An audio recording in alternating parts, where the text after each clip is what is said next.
নারায়ণগঞ্জের ফতুল্লায় ইফতার অনুষ্ঠানে বিকেএমই এর সভাপতি মোহাম্মদ হাতেমকে ফ্যাসিস্ট বলায় এনসিপির সংসদ সদস্য আবদুল্লাহ আল আমিনকে ঘেরাও করে বিক্ষোভ হয়েছে।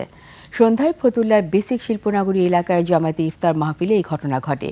ইফতারে যোগ দেন এনসিপির সংসদ সদস্য আবদুল্লাহ আল আমিন এবং বিকেএমই এর সভাপতি মোহাম্মদ হাতেম। হাতেমকে উপস্থিত দেখে মঞ্চে বসেননি আল আমিন। বক্তব্য দেওয়ার সময় বলেন তিনি ফ্যাসিস্টের দোসরদের সাথে এক মঞ্চে বসবেন না। এরপর হাতেম উঠে যান এবং তার অনুসারীরা ঘটনাস্থল ঘেরাও করে বিক্ষোভ করে। পরে আইনশৃঙ্খলা বাহিনী গিয়ে তাকে উদ্ধার করে। তাদের মধ্যে কিছু বিষয় নিয়ে বাকবিতণ্ডা হয়। পরবর্তীতে আমরা যখন জানতে পারি আমাদের ফতুল্লা থানার অফিস ইনচার্জের নেতৃত্বে আমাদের টিম সেখানে উপস্থিত হয়ে দুপক্ষকে আমরা এই দুপক্ষকে ডিসপার্স করি এবং শান্তিপূর্ণভাবে যার যার এলাকায় চলে যায়। এখন পরিস্থিতি স্বাভাবিক আছে। আমরা পুলিশের অতিরিক্ত ফোর্স মোতায়েন করে রাখছি যাতে পরবর্তী কোনো উত্তেজনাকর পরিস্থিতি সৃষ্টি না হয়।